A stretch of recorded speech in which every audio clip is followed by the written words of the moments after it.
Welcome, everyone. I'm Sandra Bargman. A few years ago, I wrote and performed a solo show called The Edge of Every Day, which was an exploration of the rough edges and contradictions we all face and grapple with. The show hit a nerve, and the relevance of the topic would only grow over time, more than I could have foreseen. So, here we are. Real talk with real people, sharing stories and perspectives that spark provocative invitations to leap out of what's safe, on the edge of every day. Thanks for listening. Hello, everyone. We are live in the hive. Thank you for joining me on this, the 45th episode of The Edge of Every Day here on talkradio.nyc. And for those of you who have become my loyal listeners, thank you so much for spending time with me and my guests. Our numbers keep growing, and I have you to thank. I couldn't do it without you. Please continue to share this podcast with friends and family, and take a moment to subscribe to my YouTube channel, Sandra Bargman, on the Edge of Every Day. And if you're tuning in for the first time, welcome. Tonight we are doing things a little bit differently, as we did with our anniversary episode last Monday on Halloween. I usually highlight my guests completely, but tonight, my awesome guest and I are doing a co-interview with each other. So please ask questions, shoot them into the chat, and we will do our best to answer them. And of course, I urge you to check out my past episodes with my inspiring guests. You can find them all on talkradio.nyc, on your favorite podcast platforms, and on my YouTube channel, again, Sandra Bargman, on the Edge of Every Day. So this show is about pushing boundaries and exploring rough edges. Through conversations and shared stories with friends and colleagues, it's my hope that we can begin to understand our edges. And what I mean by edges is those places where we are fearful, those places where we are resistant to change, those places where paradoxes and contradictions live in our beliefs and in our understandings, both about ourselves and about the world around us. Listen, we live in edgy, tumultuous times, and people are complex. The more we recognize our own edges and get real about them, the more we can help others to do the same. And that, I fully believe, can help to change the world. So, thanks again for tuning in. And without further ado, it is time to introduce our guest tonight. Cindy Ashton is an award-winning TV host, singer, actor, keynote performer, speaker from Your Power trainer, and author of Liberate Your Voice, How to Trust Your Power in a World That Shuts You Down. In 2018, Cindy won the Telly Award for Social Issues alongside CBS News for her show, Cindy Uncorked. She has interviewed countless celebrities on the red carpet, at the Oscars, Grammy parties, and more. Cindy has given her TED Talk, Speak from Your Power, and the Art of Liberescence on stages across the country.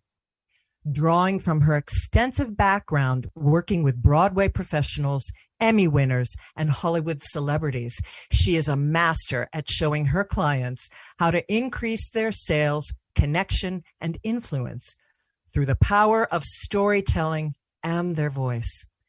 Cindy has received awards from President Obama and Queen Elizabeth II for her lifetime of volunteerism, and recently received the Invisible Disabilities Association's Invisible No More Perseverance Award 2022. Cindy has been featured in multiple media, including ABC, CBS, NBC, Fox, Thrive Global, Inc. magazine, and Forbes. Welcome, Cindy Ashton. Hello. Well, hello there, Sandra. Hello. So happy to be here. Oh, I'm so happy. You are always on the edge, my friend. I am so happy to have you on tonight. We are going to have fun. Oh my You're already goodness. having fun, woman. Totally. We're always having fun. I That's know. truly something that I associate with you. And that makes me so very, very, very happy to have fun. That is one of my missions in life, is to understand that life, even with its seriousness, you need to have more fun and humor and play. And you are the epitome of that, my friend. Wow. So, Play, as you know, opens up portals to creativity and possibility and stress relief and totally. orgasm. And we might talk about orgasms later. Yes, totally. It opens up parts of the brain that really, the frontal lobal parts of the brain that are all about creativity and solving problems at a new level and global consciousness. Indeed. So I always like to share how I know my friends or colleagues I have on the show. And we have Sam Leibowitz, the fearless leader of talkradio.nyc, to thank for our introduction. Thank you, Sam. Thank you, Sam. I remember sitting out we met at Central Park. Central Park, right? We were right there at the Columbus entrance. Circle. Yeah, and we sat right on that edge and on the edge. We sat and it was on the edge. It was on the every day. The edge of the ledge. And fell in love. I did. You're so not my type in some ways, but I so fell in love with your soul. Ditto, it's my true. friend. It was like, oh, Ditto. She's a sister. I know her. I'm happy. Indeed. So I have a fun question that was asked of me recently, and I also heard it on another podcast, and I was intrigued both times. I've asked some of my former guests this, but not all of them. But I totally am excited to ask this question. Okay. Someone who wears many hats like myself. Oh, yes. And finds many ways to bridge them, to balance them, to connect them. So tell me, what identity do you lead with? The identity that I lead with, that I want to be leading with, but I have betrayed many times in my life, is the performer me. And the reason why I believe that is my best self that I lead with is because when I'm truly in my performer self, I'm connected to my soul. I'm connected to the audience. I'm connected to the person or people I'm talking with. I am creative. I am curious. I am engaged. So that's my ideal that I'd like to connect with and lead with in terms of that identity. Well, but it's been a struggle of trusting that identity. There's the word, trusting. Because damn it. Yeah. Damn it. Self-trust. Damn it. Well, because I would say that you definitely, you connect with people no matter what you're doing. It's just, no matter how you are working with clients, working on stage, giving keynotes, whatever, you are connecting with the audience. Perhaps it's just, I get the soul call to want to perform and to inspire through that kind of storytelling. And the identity, the understanding of identity really plays into that whole storytelling aspect. What story am I telling about myself, and what story am I sharing with the people I'm communing with? So it's interesting because now that you have spoken your divine truth of this, I think, which is partially from Sandra and partially from the divine coming through you, because that's you, is that my identity is connection. Because I don't betray myself. I'm either connected or I'm not. Right. So that's my whole identity. You are the connector. Not that I connect people, but the energy of connection and creating connection, whether it's with an audience or here with you, or my plants who I sing to all the time, Carol, Chloe, and Susie Jade, named after my two sisters. I'm always connecting. I mean, I'll be in Trader Joe's and I'm like connecting with a shopping cart. Like, like I'm like, oh, this is what they made. Like, I'm always feeling into connection of everything. So there I you go. love So that. thank you for helping me clarify that the performer is part of that. But my Uh-oh, we froze. Oh no. Hello. Hello, hello. Oh no, our girl, she has frozen. Am I Dylan? Can you hear me, Dylan? Cindy has frozen. Cindy, are you there? And hang on, folks. We're going to be back. Dylan, is it me? I don't feel like Dylan, are you there? Please. Dylan, are you there?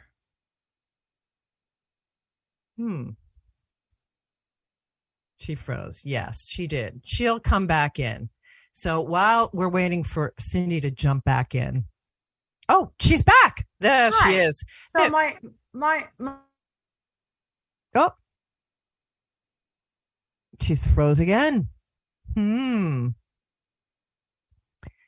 Okay, so I'm going to talk a little bit about the identity that I lead with. That I know Cindy wanted to ask me about. Yes, I'm back. Oh, you are back. Yay. Yeah, so my internet, even though I'm plugged into the Ethernet, decides to do its thing of its own. So the question I asked you, which you didn't hear because my internet decided to go, it was, what identity do you lead with, Miss Sandra? Well, it's funny when I've very sassily said that I lead with the comedian. And as as we opened up with humor and playfulness, and I think I use that a bit to protect myself. It can be disarming and it can be powerful that way, but it can also be a way for me to hide and not be in my power, because I can be a big presence. And I think that was, as young people often learn, they can use comedy as a mask. And I wouldn't say that I use it all the time as a mask, but sometimes. But I think really what I lead with, and to your discovery, is presence. Is really the presence to, I could say, my spirituality, a spiritual leader, but I think it's deeper than that. It's a presence with the divine. It's a presence like you have expressed with others, and with that communion with others. And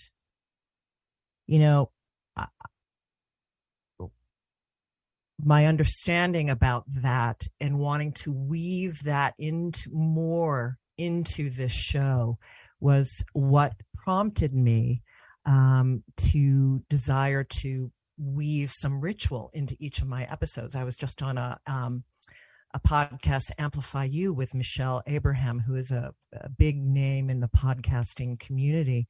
And I was telling her that I had heard her speak in a networking group that we are both in, and was talking about recalibrating every now and then your podcast. And it felt her saying that landed on me at a time when I was already doing that. I was already thinking about, how do I want to update this podcast, not only for my listeners, but for myself. And ritual, adding that ritual into the podcast was what made the biggest sense, to weave more of my spirit into it, because I see these conversations as transformational, and I see ritual as transformational. And the edge, the understanding of the dance of the opposites, the balancing of the opposites. I get the vision of the yin yang symbol and that dancing of opposites and paradoxes and polarizations. And that can be a very liminal space of not knowing, much like the ritual space of not knowing.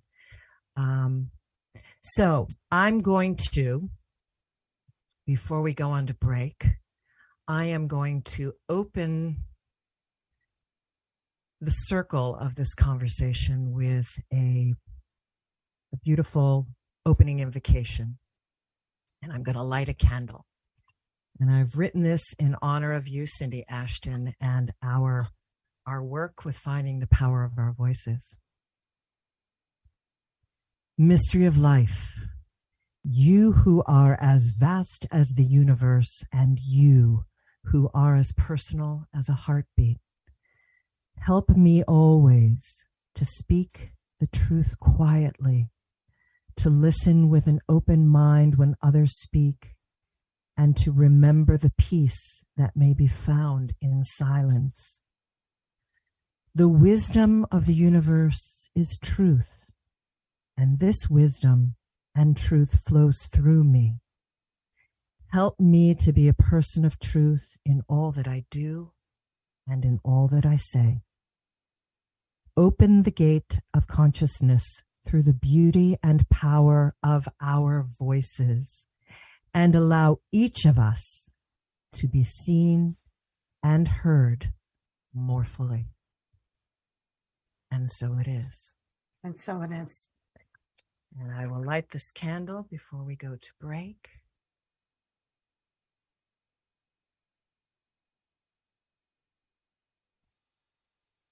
And so it is. And so it is. And when we come back from our break, we will dive into the transformational power of storytelling with my incredible guest, Cindy Ashton. Stay tuned on the edge of every day. Are you a business owner? Do you want to be a business owner? Do you work with business owners? Hi, I'm Stephen Fry, your small and medium-sized business or SMB guy, and I'm the host of the new show, Always Friday. While I love to have fun on my show, we take those Friday feelings of freedom and clarity to discuss popular topics on the minds of SMBs today. Please join me and my various special guests on Friday at 11 a.m. on talkradio.nyc. Are you a conscious co-creator? Are you on a quest to raise your vibration and your consciousness? I'm Sam Leibowitz, your conscious consultant, and on my show, The Conscious Consultant Hour, Awakening Humanity, we will touch upon all these topics and more. Listen live at our new time on Thursdays at 12 noon Eastern Time. That's The Conscious Consultant Hour, Awakening Humanity, Thursdays 12 noon on talkradio.nyc.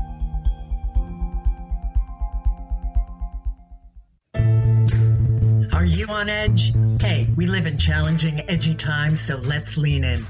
I'm Sandra Bargman, the host of The Edge of Every Day, which airs each Monday at 7 p.m. Eastern Time on talkradio.nyc.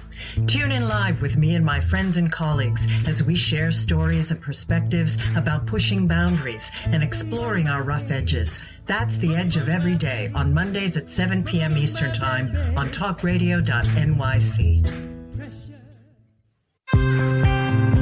You're listening to Talk Radio NYC. Uplift, educate, empower.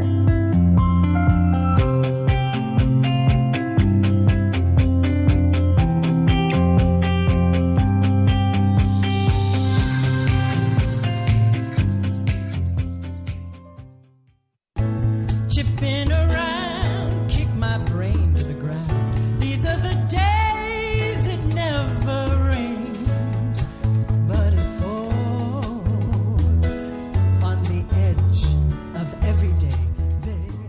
And we are back with Cindy Ashton, Speak from Your Power.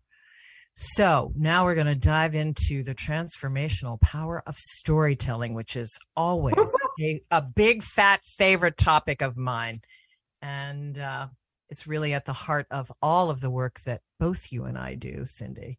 So you have a phenomenal story about how you came into the world and how you connected to your voice and your desire to strengthen your voice. Can you share that story with us? Absolutely. So I always joke around that I was swimming in my mother's belly and I was doing like twirls and jazz hands. And I mean, my mom said that when she was pregnant, she's like, this baby is kicking like crazy. She's like, what is this kid going to be? I was like itching to get out and dance. And my earliest memories were me putting on sequins, you know, back in the Madonna days, putting on the sequins and then going to the record player. All the youngins are going, what's a record player? And playing, you know, Helen Reddy. And I would dim the lights in the living room. I love it. Well, guess what I was singing, right? So I dimmed the lights, right? I would dim the lights in the living room. And I would, you know, perform for my audience of millions, my imaginary audience of, I am woman, hear me roar. So I've always, people go, oh, when did you decide to perform? I'm like, it wasn't a choice. So for me, performing and getting my voice heard was always part of what I was supposed to do on this planet.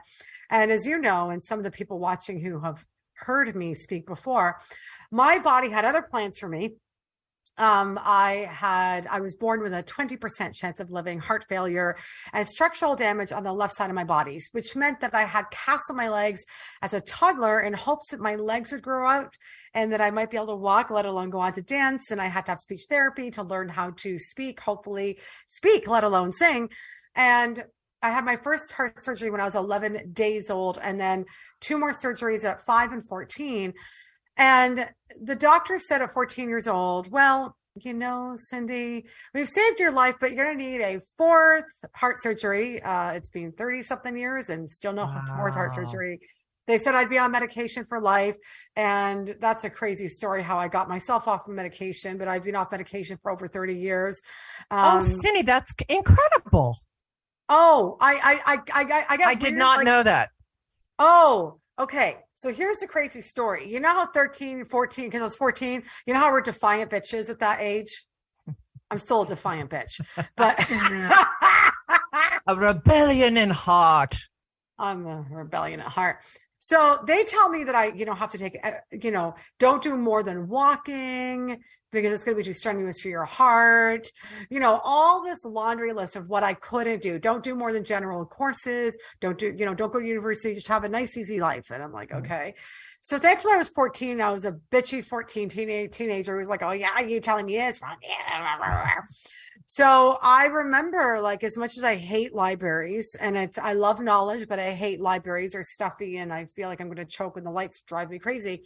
But I would go every single day after school and I would read every single book around nutrition and health and heart problems and everything I possibly could to educate myself. And I was going at the time for weekly hospital visits to get my weekly testing. And I started getting curious or just, nosy. And I'd be like, so what does that number mean? And what is a normal person's number should be? And what's my baseline? And I was asking all these questions. And then I didn't realize I didn't know what intuitive was at the time. Didn't know.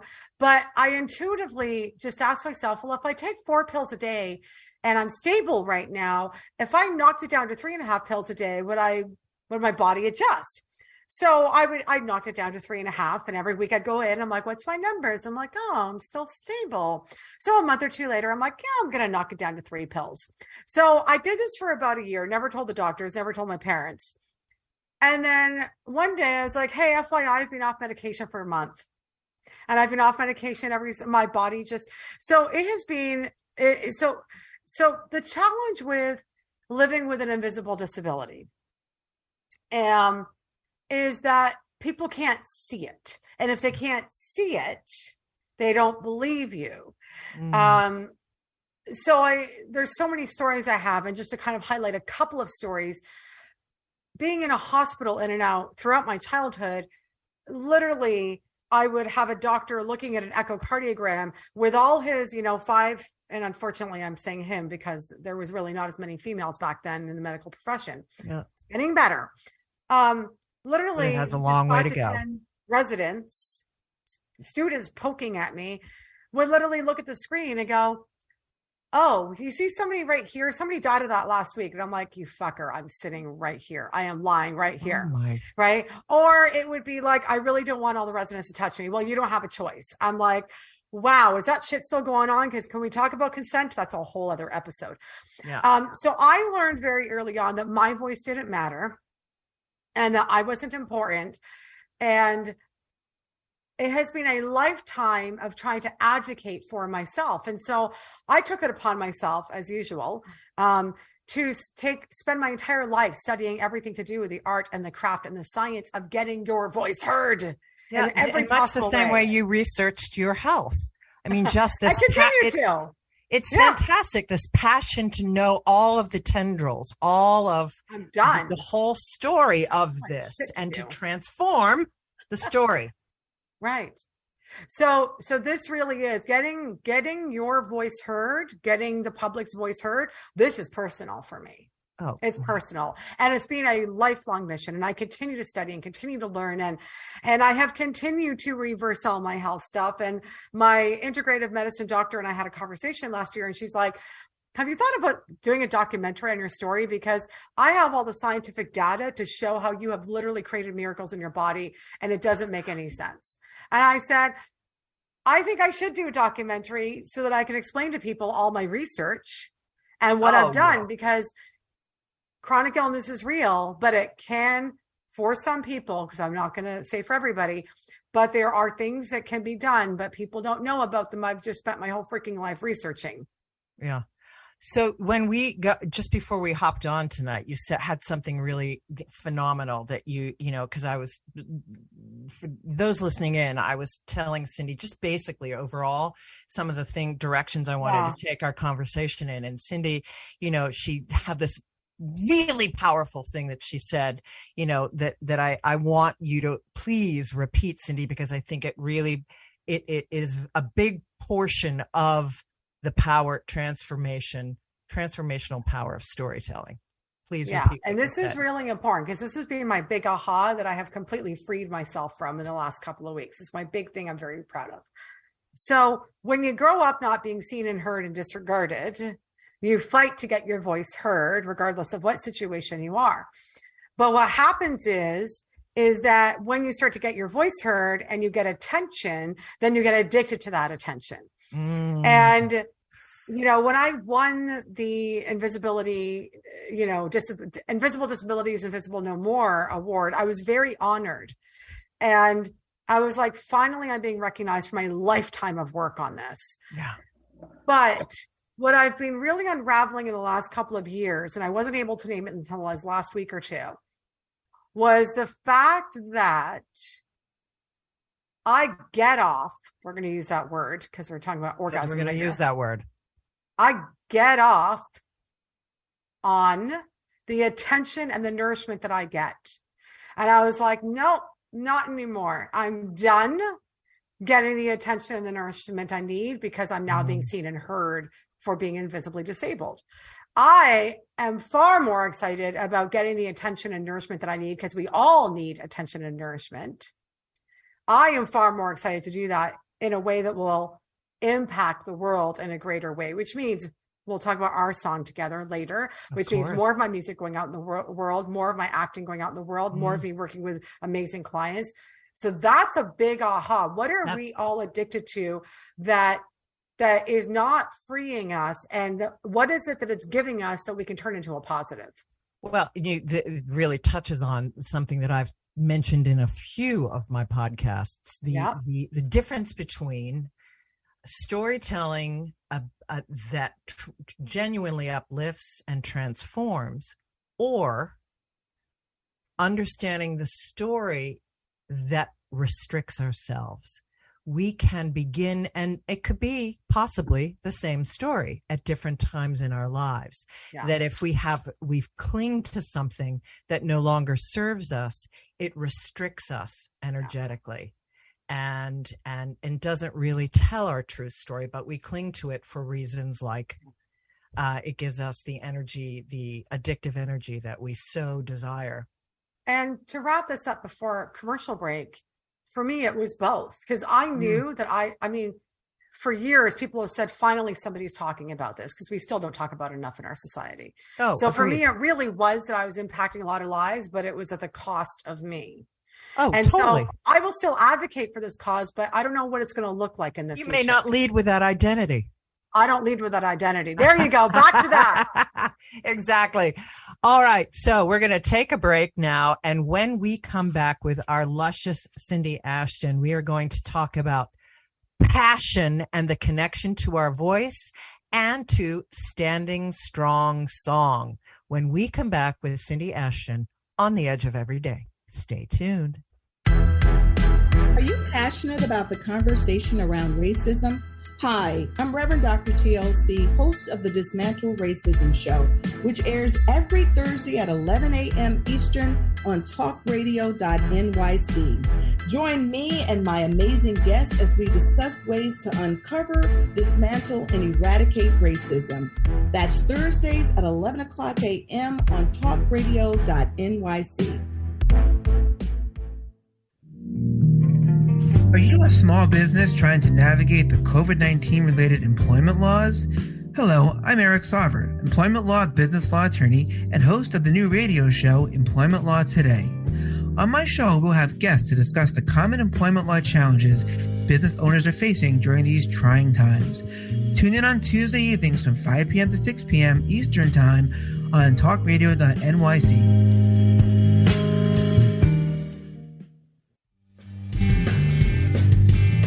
Hey everybody, it's Tommy D, the nonprofit sector connector, coming at you from my attic. Each week here on talkradio.nyc, I host the program Philanthropy in Focus. Nonprofits impact us each and every day, and it's my focus to help them amplify their message and tell their story. Listen each week at 10 a.m. Eastern Standard Time until 11 a.m. Eastern Standard Time right here on talkradio.nyc. You're listening to Talk Radio NYC at www.talkradio.nyc. Now broadcasting 24 hours a day.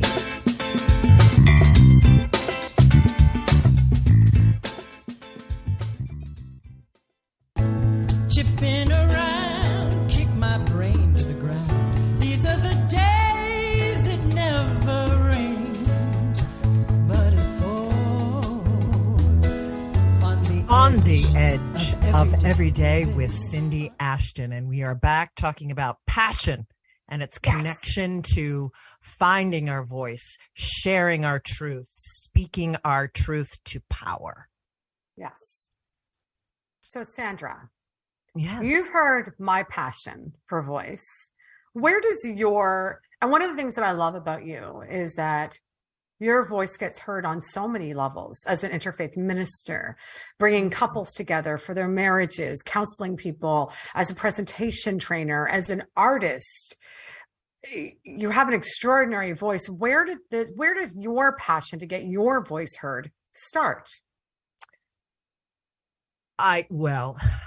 Like you, I popped out of the womb with it. I mean, one of my favorite stories to tell, apparently, my mother told me this, and I shared it in the Edge of Every Day, and I share it many times when I'm asked, is apparently, according to my mother, I marched into the kitchen somewhere around the age 3 or 4 with my hands on my hips, and I told my mother that I was here on a mission. Of course you did. And I think, if you had asked me what my passion was when I was in college or high school or my early 20s, I would have said as an actor, as a performer, as a singer, as a voiceover artist. But that wasn't my only passion. I was also equally as passionate about all of my psychic understanding, all of my energetic understanding, all of my spiritual understandings and internal inquirings, and all of the exploration of that as well. From an early age, I was a little kid in the corner with the antenna that could read the energy and see the energy. So I think my passion stems from truly a desire to use all of the gifts, and I have many, and I'm very grateful. Remarkable. To use those in service to the world, in trying to make the world a better place. And throughout my life, I've connected to these ways, and it's finally in the last 10 years, it's been fine. It's called a lifetime. It's a journey. But I've brought together all of these different hats and all of these different tendrils and woven them into one tapestry. So it doesn't feel as though it all feels like the same work. It is me sharing my voice in the world. I have a great story. When I was in seminary, my second year of seminary, we had to give 20-minute sermons. And, and as somebody who's not, yours. it could be anything. And of course, I'm not a part of organized religion. So, mine's going to be on what it's going to be on. But anyway, there was somebody in the class. She was one of the quietest members that I went to seminary with, was the woman who put her hand up and went first to give her sermon first. And I was like, oh, go girl. And she got up and went on to give this extraordinary conversation. All of us were weeping. It was so engaging. So she was alive with her wisdom, with what she wanted to share, her storytelling. It was extraordinary. And I went up afterwards and I hugged her and congratulated her. And she was like, oh, coming from you, that's such high praise, because you're, and I'm like, yes, you're right. I'm very comfortable on stage. I'm very comfortable. Whoa. But this is not, But what you did is not what I do. You spoke your truth with your voice. I can hide behind a character or a script or a costume. It's not my voice that I've been sharing out in the world in a big way. And that was a turning point for me. Wow, that's a huge insight. Yeah, totally. And she found her voice, but it's true. Totally. Did your family support your communication and being out in the world? So you really needed, and I can see that in you, part of your rebellion, that you had to work through that. And interesting. Same with me. Not from my mother, from my father. There was a whole freaking carload of them. Everybody. Yeah, indeed. Yeah. I mean, people think I'm immigrating to the U.S. for my career. I just had to escape. I had to be somewhere where I can feel seen and heard. And I didn't know if it would be here or not, but divine guidance brought me here. And I've had a remarkable career here. American audiences love me compared to Canadian audiences. Now that I'm successful, Canadian audiences seem to like me now, but yeah. Fascinating. Canada's a great country, but I felt completely rejected by the theater community, by my family, I just had to escape.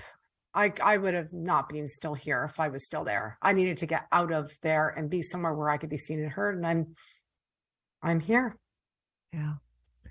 Spreading your light. Yeah. This little light of mine, I'm baby. gonna shine. Indeed. So, okay, let's swing around. Let's swing back to passion and sex and its connection to, because we got to touch on this.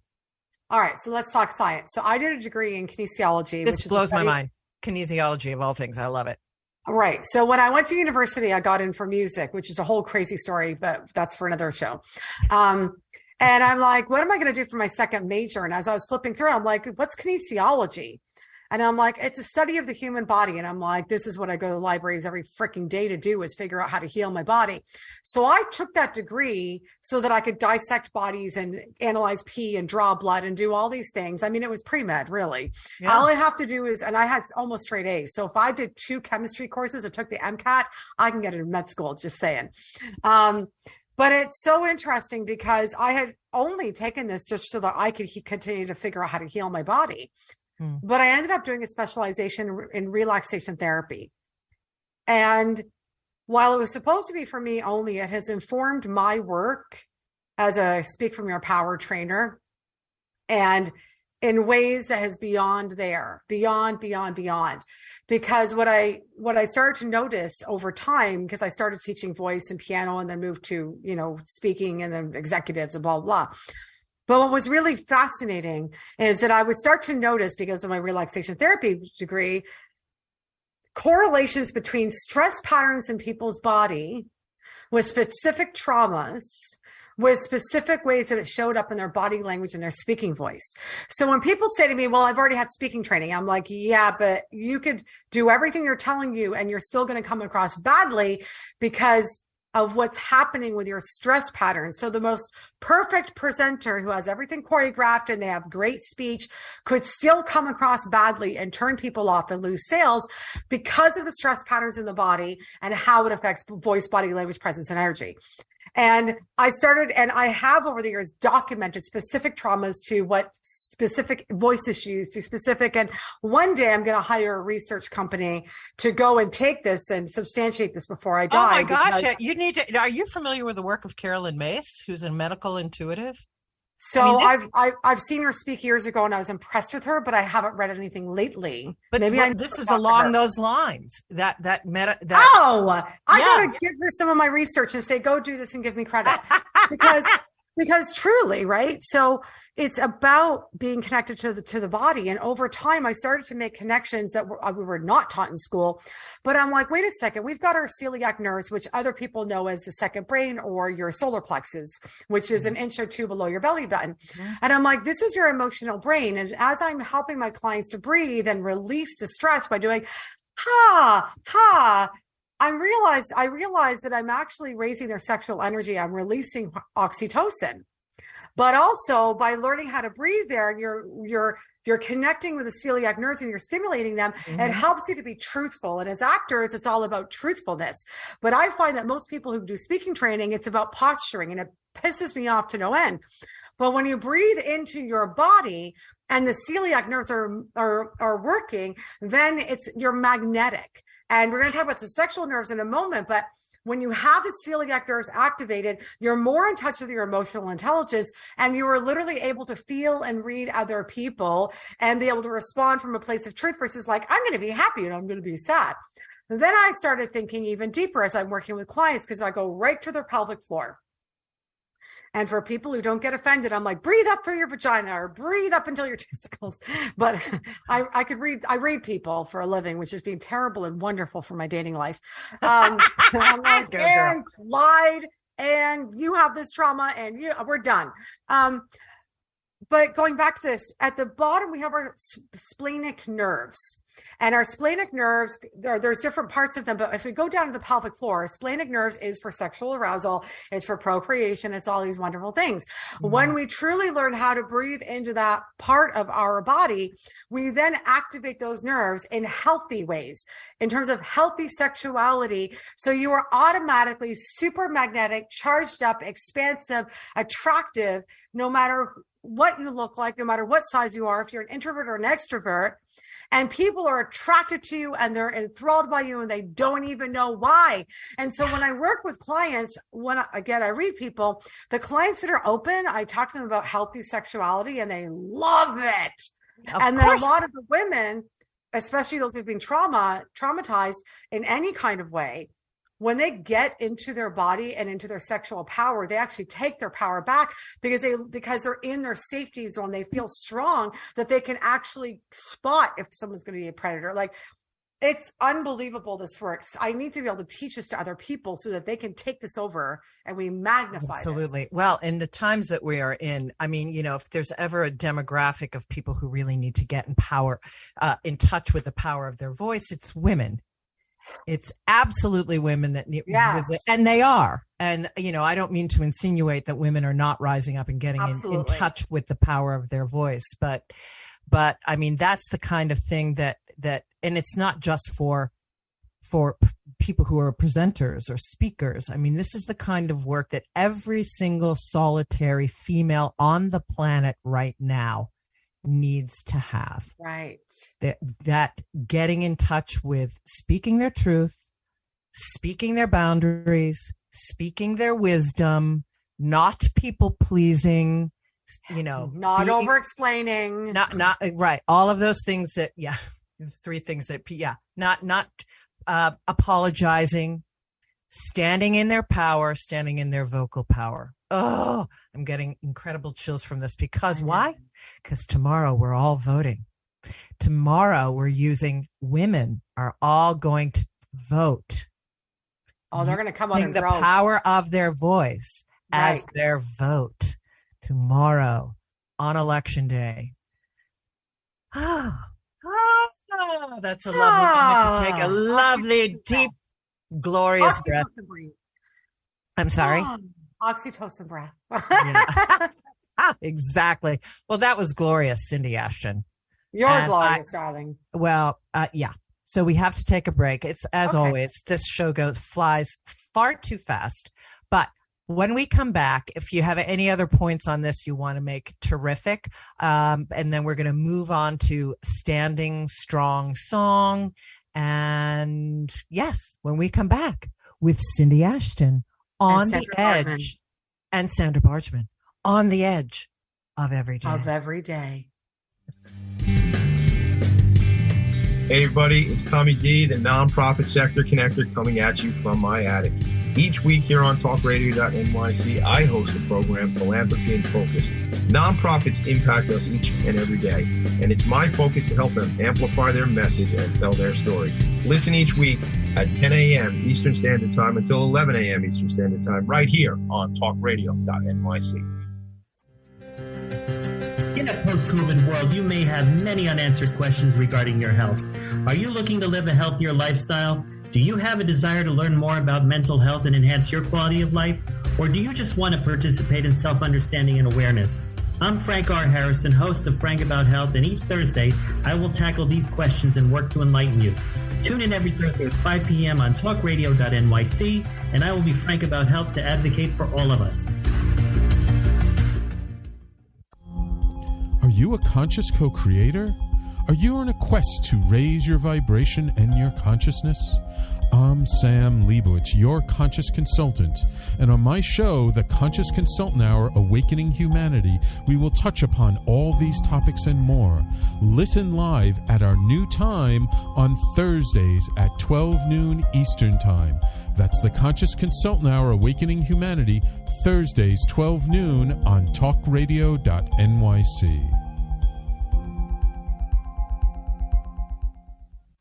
You're listening to Talk Radio NYC at www.talkradio.nyc. Now broadcasting 24 hours a day.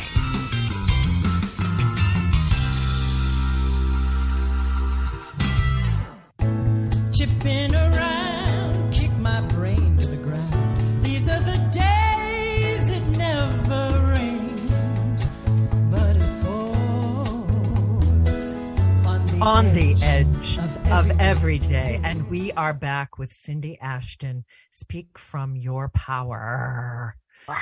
So, yeah, from your power, Standing Strong Song. Talk to us. Talk to us about Standing Strong Song. When did you start writing music, and what was the inspiration for this particular song? Yeah. So my first song, I was about 10 years old. My bird Chippy died, and I wrote him a song. I had birds too. Oh my God, our little parakeets, they're so cute. But Chippy died, and I wrote a song, and it went, Chippy, Chippy, Chippy, I love you. Chippy, I need. Anyways, it was very pathetic. But that was my first song when I was 10. Aww. And I sang it to him, and I made him a little copper stone and, whatever. And then through high school, I would just go bump, and I would just experiment on the piano. I didn't know how to play piano terribly well at the time. And I always loved songwriting. But I've been writing for years, and I only put one song really out in the world, and I got almost 300,000 views on YouTube. And that was in 2006. It was called Butterfly. And I was always upset about that, because not about getting that many views, because that's remarkable, but because I never felt like it was the best expression of my voice. I mean, I definitely think because I felt like it was a really pretty song, but me as an artist is not pretty. And what I mean by that is that, as you know, I was trained musical theater. I was actually trained far more in opera and very little musical theater, but that's what I'm trained to do. That's what I've been hired to do my whole life. And so I have this song that's like, my butterfly soar free. It's pretty, but I was like, yeah. And I remember, my friend Mark Smith, who I'm doing a concert on November 30th, go to cindyashtontickets.com. We used to do gigs a lot. He's a black guy, and he would go, girl, you've got like a black soul inside of you. Like, you're like a soul singer. Like, you're like blues and soul. And so I was like, I put out a song that people loved, which made me happy and it had an impact, but it wasn't my voice. And I've never truly had the courage. I have a courage in spades with lots of other stuff, and I've gotten my voice out as a TV host and all kinds of stuff. But as me as a singer-songwriter, I've never truly let what my voice sounds like out in the world. And so that's really why I got stuck there. And I've been writing music. And I went through some crazy shit a few years ago with a crazy ass predator. And I remember sitting down writing this song. And at the time, and I came back to it in June, because May and June demolished me. Like, I'm pretty good with staying grounded and doing my inner work, not to take everything on. But between the convenience store shootings in Buffalo, and then the shooting down in Texas with those wonderful children who are all gone now, and those families are going to suffer forever. By the time we got to June and Roe v. Wade happened,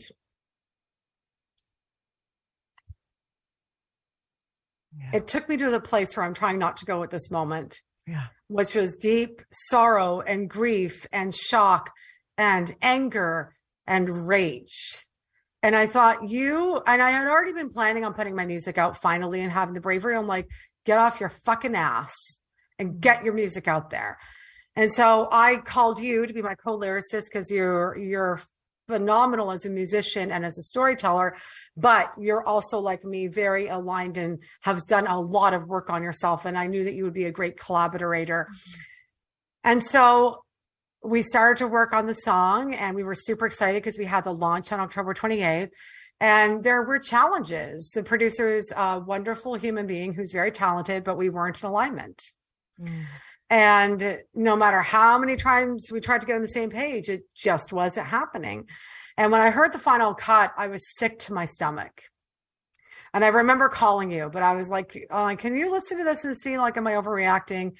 And I had finally decided to be truthfully who I am as an artist. And then there's no way in hell I was going to put something out there that was going to be misrepresented of me. And that was really hard for me to say sorry to the producer, but we're not going ahead, and walk away. The power of what you just shared about how you stood in the power of your voice, and you stood in your truth. Yeah. And you didn't allow yourself to be yesed and to compromise in a way that was uncollaborative. I mean, everyone talks about how compromising is such a great thing, and to some extent, yes, it is. But we all know the instances when that isn't the case, when it is absolutely squelching your voice, and you stood in your power. And so, and working on this and seeing serving your vision was just a glorious experience. You've contributed so much. Thank you, my friend. But, again, I always want to be very respectful. This is your vision, and your vision for this. And that's why I'm excited to see taking a break from it, but not it's not going away. No, it's standing strong song, and your vision for it uplifting people. Yes. And so what was, as you continue to work on it, we continue to work on it, what do you hope, how do you hope that this will inspire the listeners? So the song is about bullying and discrimination. Oh, yeah. And everybody has been bullied and discriminated against. And for us, one of the big messages I want to get out there, going back to the sexual power and being in your body and embodied, is that standing strong isn't posturing up and continuing to fight. Because here's the truth of it, is that the minute that you do this, somebody is going to push back. That's not saying we're lying down, because believe me, we are not. If I could vote tomorrow, I would. I'm on a green card. I am not allowed to vote. It pisses me off, but I vote in many other ways and how I let my voice be heard. So all of you better damn well vote tomorrow. But here's the truth of it.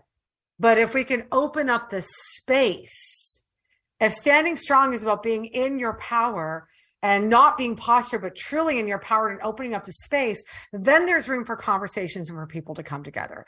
And that's the big message, is partially for people to feel like, I'm feeling seen and heard. I've been through this. I'm feeling seen and heard. I'm feeling the strength of, second thing, feeling the strength of all of us coming together. And the third thing is can we please stop fighting and be smart? Get in our bodies, get into that balance between the feminine and the masculine. So I want to know why, go ahead, because I feel like I haven't asked, I really want to know, why did you choose to say yes to me and work on this project? And what does this song mean to you? Well, Standing Strong absolutely reached right out and grabbed me. Well, first of all, I, as a spirit, I relate to you and your passion for service to the world and your passion for service to finding our voices. And so that was definitely something I wanted to do. And I love writing. So, this is another, and you're so freaking kick-ass. I just knew that you had a vision. You had a vision for this, and that's why I wanted to dive ahead. But we've just gotten our 2 minutes to the end, Cindy Ashton. I know. There's so much more I have always so much more I have to ask. So I'm going to have you back on the show another time. But I would love that. You're such a remarkable, beautiful human being, and I'm grateful that you're in my life, and I love you dearly. Oh, woman, I love you dearly. Ditto, ditto, ditto, ditto. So happy to. Thank you, Sam. Serving humanity together. Yes. Together. We've got the power. Yeah, baby. So I want to, again, tomorrow, folks, we need to remember to use the power of our voices with our voting. And there's 3 rules that I want to begin to speak about in the podcasts. The edge of every day, living life on the edge of every day. 3 rules: paradox, humor, and change. We've talked about paradox, the power of opposites, the dance of paradoxes. Remembering that life is a mystery, be open and be curious. Mm-hmm. The second one, humor. Keep a sense of humor, particularly about yourself. In these challenging times, we're really going to need it. And the third one is change. There's no more constant thing in life than change. So the sooner we accept it and grow our muscle of being comfortable with it, the better we're all going to be, again, in these challenging times. So Cindy Ashton, you are ubiquitous. Where can people find you? CindyAshton.com or speakfromyourpower.com. Or if you'd like to come to my virtual concert at the end of the month, CindyAshtonTickets.com. Lovely, lovely. And all of this is going to be in the show notes, as well as all your social media links. Any last things before we give our closing prayer for our ritual? Any last nuggets of wisdom you want to leave our listeners with? Breathe into your body, get centered, and trust you. You have everything inside of you. Amen. And that's a beautiful segue into this closing prayer that I gave last week for Samhain, for Halloween, with respect and honoring of our ancestors that have passed on. But it feels particularly potent today, tonight, on the eve of this very important election. Courage, integrity, wisdom, cleverness, kindness, and compassion. These are the virtues I believe in. This is who I am. my mother and her mother, my grandmothers and their grandmothers, Ruth Bader Ginsburg, Sojourner Truth, Susan B. Anthony, Eleanor Roosevelt. These are ancestors among many I admire. These are powerful voices I hear. I am blessed by their knowledge and their example. I'm inspired by their action. Today I will cry, forgive, listen, learn, let go, and let my tears water the seeds of my future. Within my own gifts, I will do as the ancestors did. I will take part in the grand history of humanity. I will come alive, and with that aliveness, I will be a hero in my way, on my own edge of every day, to honor their memory. And so it is. So it is. Thank you, dear Cindy Ashton. Thank you for being on the show tonight. Thank you all for listening in. This is our last dance. This is our last dance. This is ourselves under pressure. Under pressure. Under pressure.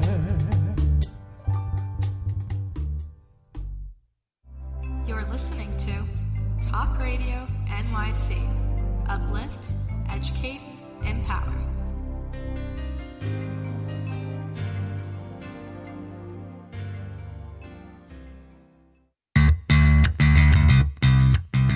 Are you a business owner? Do you want to be a business owner? Do you work with business owners? Hi, I'm Stephen Fry, your small and medium-sized business or SMB guy, and I'm the host of the new show, Always Friday. While I love to have fun on my show, we take those Friday feelings of freedom and clarity to discuss popular topics on the minds of SMBs today. Please join me and my various special guests on Friday at 11 a.m. on talkradio.nyc. Are you on edge? Hey, we live in challenging, edgy times, so let's lean in. I'm Sandra Bargeman, the host of The Edge of Every Day, which airs each Monday at 7 p.m. Eastern Time on talkradio.nyc.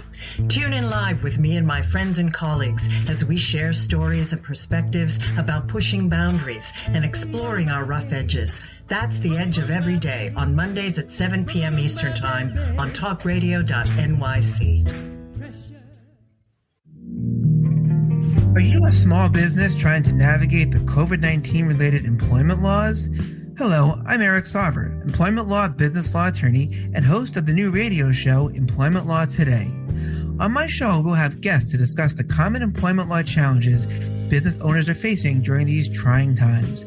Tune in on Tuesday evenings from 5 p.m. to 6 p.m. Eastern Time on talkradio.nyc.